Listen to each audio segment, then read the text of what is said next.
Halo semuanya, jumpa lagi dengan gue Fistiawan. Belakangan ini lagi rame kayaknya ya, gencar kayak banyak banget rilis tablet-tablet baru.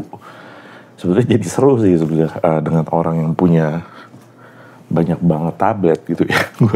Gue punya banyak banget tablet gitu kan. Entah kenapa ya, mungkin karena gue mikir tablet itu device yang sifatnya kan entertainment. Jadi ini tablet ada yang tadi gue beli untuk awalnya gue pakai sendiri, terus akhirnya ya kasih istri pakai, kasih nyokap pakai gitu kan, buat nonton YouTube atau TikTok gitu. Terus anak juga kadang pakai juga kan. Nah jadi ada beberapa tablet yang awalnya gue beli karena penasaran sih, terus akhirnya ya dipakai aja gitu. Terus ada tablet yang ukuran, kebanyakan tablet gue ukurannya 10 atau 11 inch. Gue sempat coba yang 12,7 dari Xiaomi Pad 6S Pro ya kalau salah ya, 6S. Itu ukuran kalau salah 12,7 atau 12,3. Tapi gue ngerasa itu ukuran terlalu gede sih. Terus baru-baru ini kelihatan ada rilis ya, Itel V30 Pro apa itu. Itu menarik banget sih, kayak ukuran 13 inch, udah dapet keyboard. Dengan harganya nggak nyampe 3 juta, gila. Tapi ya ini sekarang makanya kok tablet itu menurut gue masalah experience aja sih. Ukuran itu kayak jadi apa sih membuat kalian menimbang untuk beli tablet ukuran ini instead ukuran ini atau yang lebih kecil atau yang lebih gede gitu kan. Karena sekarang kelihatannya ibaratnya ya minuman Starbucks ya, ada short, ada tall, venti, ada tall, ada grande, ada venti gitu kan. Sebenarnya di bawahnya ada short lagi. Jadi ada 3 ukuran gitu. Sekarang ini ada tablet dengan ukuran 10 atau 11, ada standar dengan ukuran di atas itu 12 atau 13 inch gitu. Meskipun sebenarnya ada juga 15 ya, kalau nggak salah dari Huawei. Terus ada ukuran mini gitu, yang ukurannya sedikit di atas handphone gitu. Kenapa sedikit di atas handphone? Karena kalau kalian pakai tablet ukuran 10 gini, ya bisa sih digenggam satu tangan ya. Cuma kayak agak kurang nyaman aja gitu kan. Sementara kalau ini adalah ukuran yang cukup nyaman untuk digenggam di tangan gitu kan. Dan ukuran yang cuma 8,7 inch, ini cukup nyaman digenggam satu tangan. Sehingga kalau kalian kayak pakai untuk mobile di misalnya MRT gitu kan, di KRL atau di busway, ini nggak terlalu apa ya, mencolok gitu buat dipakai di tempat umum. Jadi kalau kalian suka konsum kayak Netflix, film, atau mungkin baca komik gitu kan, sosial media, kalau di HP kalian ngerasa kalian terlalu kecil gitu, kurang nyaman, ini sweet spot banget sih. Ini bisa dibilang kayak ini adalah tablet yang masih bisa dibilang portable dibandingin tablet mungkin ukuran 10 atau bahkan yang di atas itu ya 12 atau 15 inch gitu. Memang sih tablet ukuran gede nyaman untuk buat konsum film, tapi nggak akan nyaman untuk pegang di tangan. Dan soalnya kadang ada, kenapa pertimbangan gue membeli tablet ukuran yang lebih portable, yang mungkin nyaman digenggam di tangan dengan ukuran 8,7 ini. Karena yang pertimbangannya portabilitasnya gitu. Jadi kayak ketika gue mau misalnya konsum konten dengan ukuran layar yang lebih gede dari HP, tapi nggak segede tablet standar 10-11 inch, ini masih oke untuk dipakai untuk konsum media gitu kan. Terus gue udah coba pakai ini sama beberapa hari. Ini adalah Xiaomi, Redmi, iya masih brandnya Xiaomi tapi ya ini sister ya. Ini Redmi Pad SI 8.7 atau 3? 8.7. Oke, ini adalah Redmi Pad SI 8.7 yang udah gue sempat pakai beberapa hari, mungkin 2 ya. Tapi jadi bisa kasih gue sedikit perspektif pengalaman penggunaannya ya. Dan gue akan kasih kalian review atau pendapat gue tentang tablet ini. Apakah worth untuk kalian beli atau enggak gitu kan. Biar jadi pertimbangan lah, karena ini tablet murah banget sih gila. Dan harga yang kurang dari 1,5. Di display sih 1,5 ya, cuma mungkin kalian akan dapat promo-promo dari marketplace yang bisa kasih harganya bisa, kalau gue dapetnya sekitar 1.350 sih ini gitu. Nah pertama kita komen soal fisiknya dulu ya, dan mungkin I/O nya. Fisiknya ini back covernya ini meskipun dia bukan metal gitu kan, dia kayak polikarbonat ya, plastik lah ya. Jangan ada teksturnya gitu ya, kayak tekstur melingkar gitu. Ini mungkin kalau kalian gampang kebaret sih ya, kalau udah kebaret sih akan berbekas, jadi sebaiknya hati-hati aja. Cuma bisa dibilang ini nggak fingerprint magnet banget sih, maksudnya nggak, sebetulnya ada gitu, kalau kalian tanya agak becek-becek gitu. Ini bisa agak nempel-nempel, cuma nggak, karena dia ada teksturnya itu mungkin yang membuat ini, dan warnanya dia kayak grey gelap gitu ini. Jadi nggak terlalu kelihatan fingerprint magnetnya sih. Mungkin ada penelitian soal itu ya, riset yang akhirnya menyimpulkan bahwa dengan untuk menghindari fingerprint magnet, dibuatlah tekstur-tekstur ini gitu. Terus kamera, ini sebetulnya kamera belakang nggak usah 8 megapiksel, sementara kamera depannya 5 di posisi vertikal. Ini gue menyayangkan sih, kenapa harus kamera belakang? Bahkan gue agak radikal ya. Kalau bisa tablet nggak perlu ada kamera belakang, ya nggak perlu sih menurut gue. Mending kasih kamera depan yang bagus loh. Ya. Kasih titik sini atau titik sini lah kamera gitu kalau perlu. Kasih kamera depan yang lebih bagus aja lah instead of kamera belakang. Serius, gue kayak nggak kebayang orang foto-foto sesuatu atau syuting sesuatu pakai tablet kayak begini ya gitu ya. Tapi ini akan lebih berguna kalau kamera itu ditaruhnya ya di depan gitu kan. Benar-benar akan jauh lebih berguna karena orang mungkin akan pakai untuk entah video call, zoom call gitu kan, atau jadi monitor ketika syuting video gitu misalnya. Itu akan lebih berguna sih daripada bagusin kamera-kamera belakangnya sih. Oke, terus secara posisi button ya, ini kurang lebih mirip dengan HP-HP Xiaomi. Kayak gue pakai si Xiaomi 14. Dia volume up down di sini, power di sini. Lalu di sini ada infrared maksudnya ini ya, untuk kalian jadikan remote. Di sini ada speakernya ada 2 kiri kanan, which is bagus. Karena gue sempat pakai portable compact tablet kayak begini, cuma 1 speaker di atas. Jadi agak kurang nyaman sih untuk nonton atau sebagainya. Tapi kalau ini, nah bicara speaker, ini udah oke banget sih speakernya. Jadi gue pakai ini buat nonton.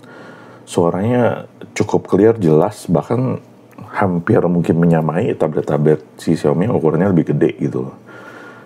Jadi menarik sih speaker si Redmi Pad SI 8.7 ini. Terus di sini ada Type C untuk chargingnya. Mestinya dia maksimal di 18 watt. Sementara kalau kalian beli, kalian dapetnya dikasih batok chargernya 10 watt gitu kan. Cuma gue pakai charger 33 watt gue karena gue punya Redmi Note 13 ya. Jadi gue pakai itu dan oke-oke aja sih menurut gue chargingnya. Dan menariknya setelah kayak 2 atau 3 hari ya, dia cuma turun kayak 79% gitu. Dan ya apa sih yang membuat baterai ini lebih hemat banget gitu kan. Gue gak tahu, memang belum terlalu sering pakai dan gaming cuma sebentar sih. Tapi ini kayak hampir 3 hari dia turunnya cuma 20%. Kenapa? Karena layarnya ini dia 1300 kali 800 pixel nggak salah ya. Yang which is itu sebetulnya nggak sampai 1K sebetulnya sih. Tapi kalau kalian pengen nonton YouTube yang 1440 juga masih bisa. Cuma kayak kayak 1K ya udah cukup sih untuk nonton di sini ya. Ini tapi 1K nggak nyampe sebetulnya, 720 lah dia dah, 720p lah ini. Dan itu membuat memang layarnya nggak kelihatan tajam-tajam banget. Kalau kalian lihat agak dekat, itu kelihatan sih ada kayak pixel-pixelnya gitu kan. Cuma kalau kalian pakai buat nonton, no problem sih, no issue menurut gue. Iklan ternyata, pantesan. Barusan tadi gue liat filmnya kayak Korea, kenapa jadi begitu? Nah ini bisa digeser, gampang. Tadi gara-gara trailer ya, nggak bisa. Oh ini film Jisoo.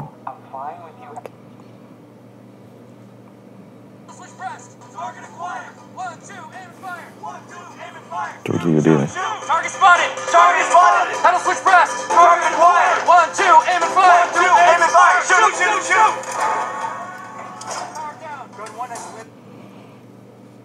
Itu kalau suara digedein. It's my boyfriend. It might be a really long call. Bahasa Inggris film. We're finished here. Oh, Well, anyway, I never Ini thought I'd masak, see you working ini so mah hard. dubbingnya. Ya maksudnya kalau dengan tablet ukuran begini, kalian pegang satu tangan, itu masih oke lah. Layar nggak terlalu kecil. Maksudnya pegang dengan satu tangan, nonton dengan ini, layar nggak terlalu kecil, tapi nggak berat gitu untuk dipegang di tangan. Dan kalau kalian lagi mau experience kayak HP gitu, scrolling begini, pegang satu tangan juga lebih enak lagi gitu.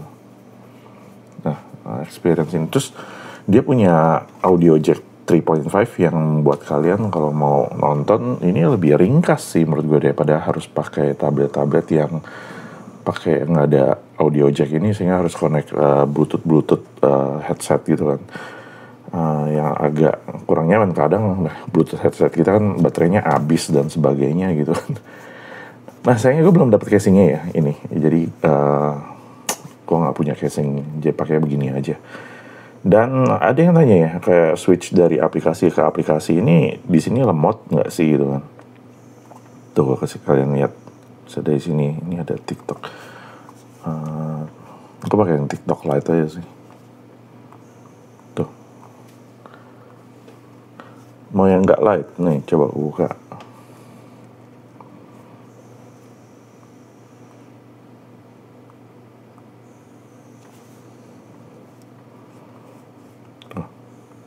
Lemot nggak? Enggak kan? Ini loading aja sih. Loading kontennya ya. Nah. Terus pindah dari aplikasi ke aplikasi nih ya. Misalnya dari sini kan. Pindah ke aplikasi lain. Lemot nggak?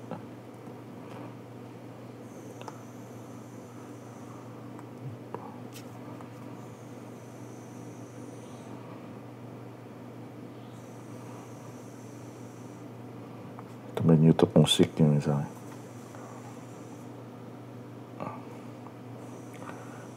Dengan RAM 4 GB ya, memang bukan angka yang luar biasa, tapi mungkin 4 GB itu standar lah ya untuk tablet ukuran begini. Karena sebelumnya gue sempat pakai yang ukuran begini 2 GB Huawei T8, aduh lemot banget sih. Tapi kalau ini sih enggak lah, enggak lemot banget lah, maksudnya oke lah gitu loh. Nih, YouTube musik misalnya, musik. Terus ke YouTube gitu misalnya, loading YouTube.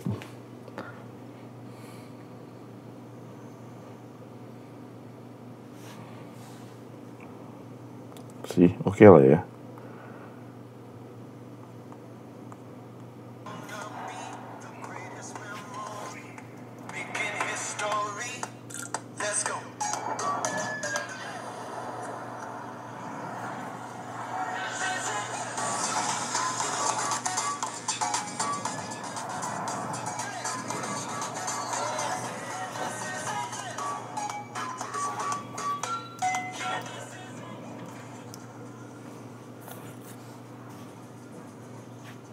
Oke ya, layarnya sih oke. Maksudnya meskipun dia 800 pixel, nggak sampai 1K gitu, tapi buat nonton gitu, untuk nggak terlalu nempel muka kita itu oke lah ini.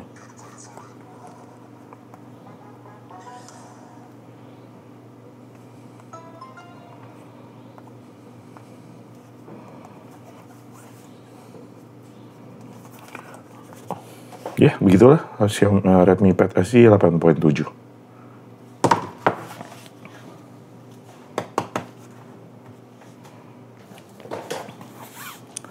Nah, kira-kira itu aja sih beberapa yang bisa gue sharing soal tablet compact dan portable ini ya. Mungkin memang bukan terbaik di kelas ya, tapi untuk harganya dan ya kalau kalian memang suka dengan, kalau gue sih suka dengan environment si HyperOS gitu kan, udah terbiasa HP pakai HyperOS gitu kan, terus di sini bisa HyperOS juga, beberapa tablet gue kebanyakan juga HyperOS juga gitu kan. Jadi kayaknya nggak ada salahnya sih untuk pakai pilih Redmi Pad SE 8.7 ini instead of other options yang compact portable tablet. Ada ya opsi lain yang mungkin lebih bagus, tapi ya untuk sekarang gue pakai Redmi Pad SE 8.7 ini aja. Thank you. Sampai jumpa di video yang lainnya. Bye.